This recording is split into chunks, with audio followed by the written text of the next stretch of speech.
दोस्तों आज हम अपने इस वीडियो में प्राचीन भारत का इतिहास का हिस्ट्री पार्ट 2 लेके आए हैं, जिसमें आदि ऐतिहासिक काल के बारे में बताया गया है जो कि सिंधु घाटी की सभ्यता से संबंधित था। दोस्तों पहली वीडियो में हमने प्राग ऐतिहासिक काल के बारे में बताया था। अगर आपने वो वीडियो नहीं देखी तो इस वीडियो के नीचे डिस्क्रिप्शन में लिंक दिया हुआ है, आप वहाँ जाकर देख लीजिए।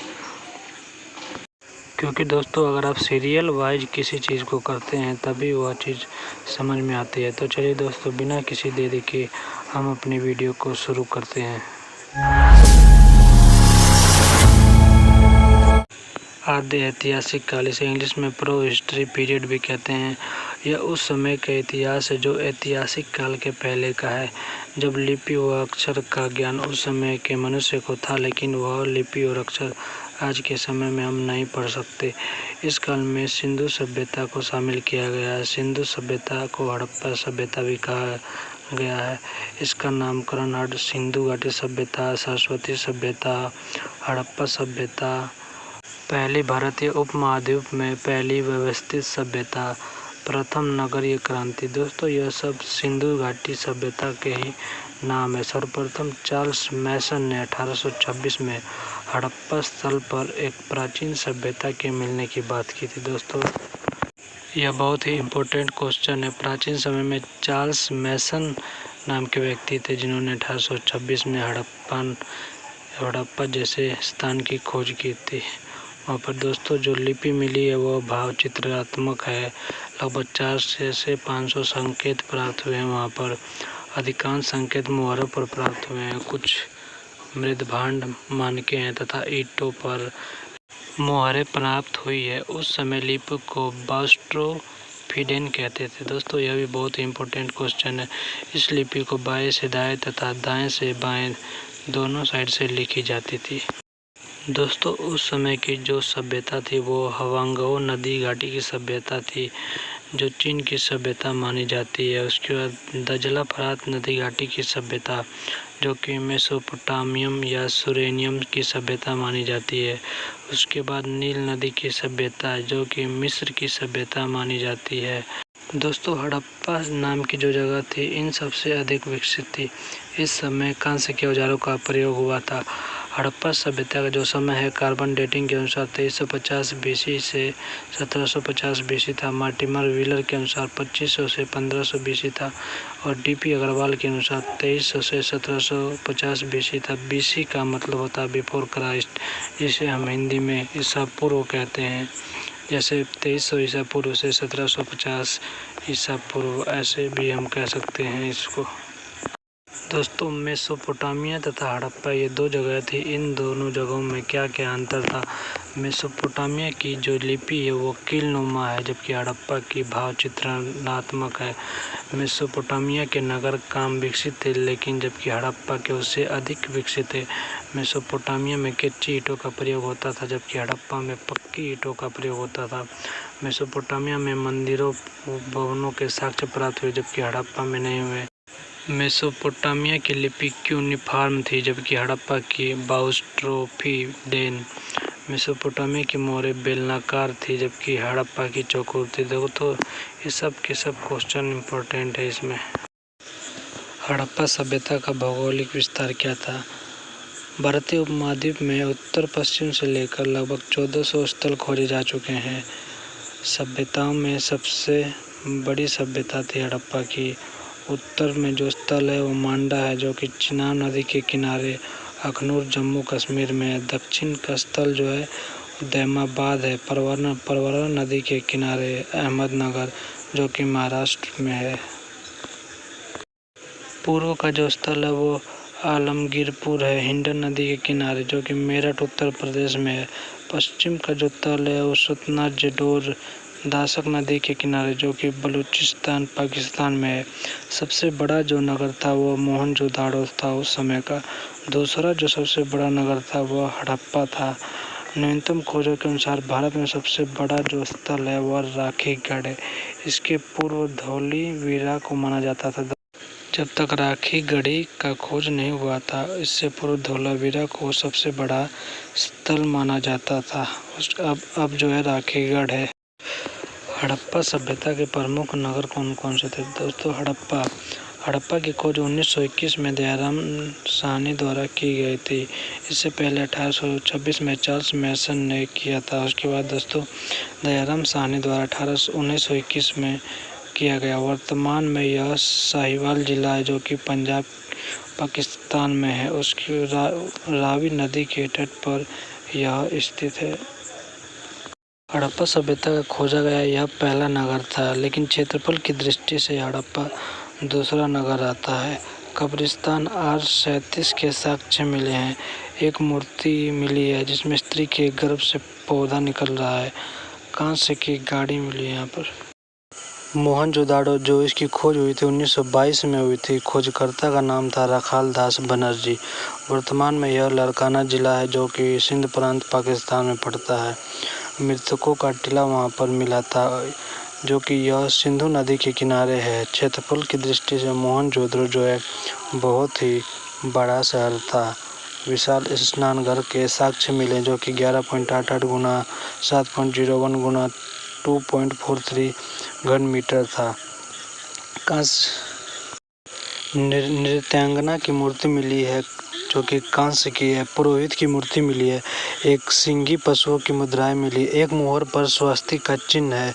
पशुपति शिव की मुहर मिली है। इसके बाएं में भैंसा व गैंडा तथा दाएं में बाघ व हाथी तथा नीचे हिरण है। उसके बाद आता है धोलीबीरा। यह जो है भारत का सबसे बड़ा स्थल था। वर्तमान में यह गुजरात कच्छ के जिले में है। धोलीबीरा का अर्थ होता है वीरों का कुआं। इसकी खोज 1985 में R.S. विष्ट द्वारा की गई थी। नगर को 3 भागों में बांटा हुआ था। उसके बाद आता है कालीबंगा। कालीबंगा का अर्थ होता है काले रंग की चूड़ियाँ। इसकी जो खोज है अमलानंद घोष द्वारा की गई थी। घग्गर नदी के किनारे है। हनुमानगढ़ राजस्थान में जो पड़ता है। यहाँ पर भूकंप के साक्ष्य मिले हैं। जूते खेत के प्रमाण मिले। उसके बाद आता है चन्हूदड़ो। यह सिंधु नदी के किनारे पाकिस्तान में मिला है। लिपस्टिक, काजल, पाउडर और एक कंघे का साक्ष्य मिला है। बिल्ली का पीछा करते हुए कुत्ते का साक्ष्य मिला है। मन का कारखाना का साक्ष्य मिला है। कांस्य की गाड़ी मिली है और वक्राकार ईंटें मिली है, जो कि आयताकार हैं। यह उस समय की फोटो, यह सिंधु घाटी सभ्यता के समय की। उसके बाद आता है दोस्तों लोथल। लोथल जो है भोगवा नदी के किनारे है। वर्तमान में यह गुजरात में है। इसका अर्थ मृतकों का टीला। 3 युगम समाधियों के साक्ष्य मिले यहाँ पर। हड़प्पा का बंदरगाह है। चावल के साक्ष्य मिले हैं। अग्निवेदिकों के साक्ष्य मिले हैं। चालाक लोमड़ी का एक मटके में अंकन मिला है। नागों के साथ शिवलिंग का साक्ष्य मिला है। लोथल जो है दोस्तों बहुत ही इम्पोर्टेंट है। दोस्तों, यह जितने भी शहर मैं बता रहा हूँ सिंधु घाटी सभ्यता के समय पर यह शहर खोजे गए थे और कौन से शहर की क्या क्या विशेषता आई, सब विशेषता इसमें बताई गई है। और इसी में से क्वेश्चन आते हैं कि कौन सी चीज़ कहाँ पर, कौन से शहर में सिंधु घाटी सभ्यता के टाइम पर मिली थी। तो अगला आता है रंगपुर। रंगपुर वर्तमान में अहमदाबाद में है, गुजरात में है। धान की भूसी मिली यहाँ पर। रोपड़ में मानव के साथ कुत्ते के दफनाए जाने के साक्ष्य मिले हैं। उसके बाद बनावली में मकानों के अग्नि वेदिकाओं के साक्ष्य मिले हैं। मिट्टी का हल मिला है। उसके बाद आता है सुरकोतदा में घोड़े की हड्डी के साक्ष्य मिले हैं और तराजू का पलड़ा मिला है। दोस्तों, उसके बाद आता है हड़प्पा का उस समय का व्यापार कैसा था। मापक 16 के गुणक में थे। सूती वस्त्र तथा हाथी के दांत का निर्यात किया जाता था। सबसे प्रमुख उद्योग सूती वस्त्र का उद्योग था। अफगानिस्तान व इराक में टीन का आयात होता था। वस्तु विनिमय था। खेती गेट राजस्थान में तांबे का आयात होता था। मोहर की छाप लगाने की प्रथा थी। कोलार में सोने का आयात होता था। स्थल व जल मार्ग दोनों से व्यापार होता था। बलूचिस्तान पाकिस्तान से सेलखड़ी का व्यापार होता था। सबसे ज़्यादा व्यापार मेसोपोटामिया से होता था। बदकशा से चांदी, टीन व लावर्त का आयात होता था। मेसोपोटामिया के राजा सारगोन के अभिलेख में मेलुहा शब्द मिलता है, जो सिंधु घाटी सभ्यता का ही नाम है। दिलमून और माकन मध्य स्थलों का जिक्र मिलता है। दिलमून फारस की खाड़ी में पड़ता था और वह किस मेसोपोटामिया से हड़प्पा की मोहरें प्राप्त हुई हैं। दोस्तों, अगर आप हमारे चैनल पर पहली बार आए हैं तो चैनल को लाइक और सब्सक्राइब करना ना भूलें, क्योंकि दोस्तों बहुत ही मेहनत कर रहे हैं। एक और लाइक और सब्सक्राइब करने में आपका कुछ नहीं जाता है। दोस्तों, वीडियो अच्छी लगे तो सब्सक्राइब और लाइक ज़रूर कर देना। ये देखिए, ये उस समय की लिपि और कुछ चित्र हैं। उसके बाद आता है हड़प्पा का आर्थिक जीवन कैसा था। वहाँ की कृषि थी, मुख्यतः रबी की फसल होती थी। बनावली से हल का साक्ष्य मिला है। कालीबंगा से जूते का साक्ष्य मिला है। मुख्य जो फसलें थी उस समय की गेहूँ, जौ, राई, मटर और कपास, चावल आदि। पशुपालन वहाँ का कैसा था। सबसे प्रिय पशु जो है कुबड़ वाला बैल था। हाथी, घोड़े से परिचित थे परंतु पालते नहीं थे। बंदर, भालू, खरहा आदि को भी जानते थे।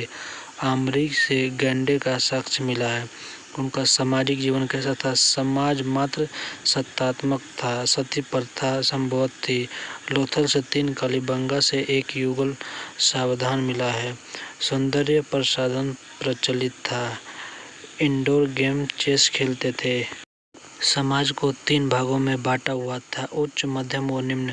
अंतिम संस्कार की 3 प्रथाएं थी, दाह संस्कार, पूर्ण समाधि और आंशिक समाधि। दोस्तों, इन सब बातों से पता लगता है कि उस समय लोगों में कितना हमसे आगे थे और आज के समय में लोग हमें कहते हैं कि हम अभी पुराने समय में जी रहे हैं।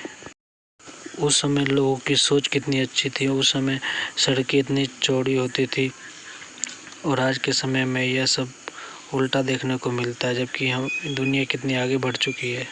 यह उस समय की आद्य शिव पशुपति की मूर्ति, दूसरी पुरोहित की मूर्ति है, तीसरी कंस की जो नृत्य करती हुई वो मूर्ति है। उसके बाद आता है वो दोस्तों वहाँ का राजनीतिक स्थिति कैसा था। A. बासम के अनुसार पुरोहित वर्ग का शासन था। R. S. शर्मा के अनुसार व्यापारिक वर्ग का शासन था। हंटर व मैके के अनुसार लोकतांत्रिक शासन था। सुवर्ट पिगाट के अनुसार हड़प्पा एक बड़े साम्राज्य की तरह था, जिसकी 2 राजधानी हड़प्पा और मोहनजोदड़ो थी। वहाँ पर राजतंत्र चलता था। दोस्तों, ये अपने अपने जो खोजकर्ता था इन्होंने अपने अपने सुझाव दिए हैं कि उस समय शासन कैसा रहा होगा। उसके बाद पतन का कारण। उसके बाद दोस्तों इन साम्राज्य का पतन होने लगा। पतन के भी अलग अलग खोजकर्ताओं ने अलग अलग कारण बताए। मार्टिन व्हीलर के अनुसार आर्यों का आक्रमण। जब आर्य आए थे उन्होंने आक्रमण किया तब सिंधु सभ्यता का पतन हुआ। उसके बाद फेयर सर्विस के अनुसार परिस्थितियां विक्षोभ थी। मैक व लैम्ब्रिक के अनुसार नदी धारा में परिवर्तन हो गया। राइक व डेल्ट के अनुसार बाढ़ आ गई।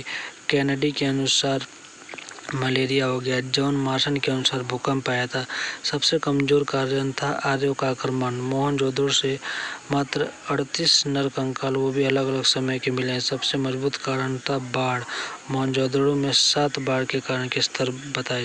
दोस्तों, वीडियो काफ़ी लंबी हो चुकी है, लेकिन कोशिश किया है कि मैंने एक ही वीडियो में सिंधु घाटी सभ्यता को कवर किया जाए, वो मैंने कवर किया है इस वीडियो में। अगर आप हमारे चैनल पर अगर पहली बार आए हैं तो चैनल को सब्सक्राइब ज़रूर कर दीजिएगा और लाइक और कमेंट करके बताइएगा कि वीडियो आपको कैसी लगी। तो दोस्तों, हम मिलते हैं अपनी अगली वीडियो में, जिसमें ऐतिहासिक काल के बारे में बताया गया, जो कि मेरा पार्ट 3 है।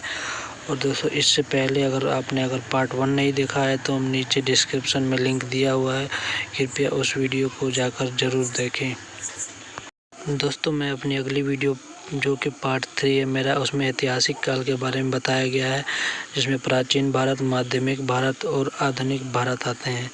तो चलिए दोस्तों, मिलते हैं हम अगली वीडियो में।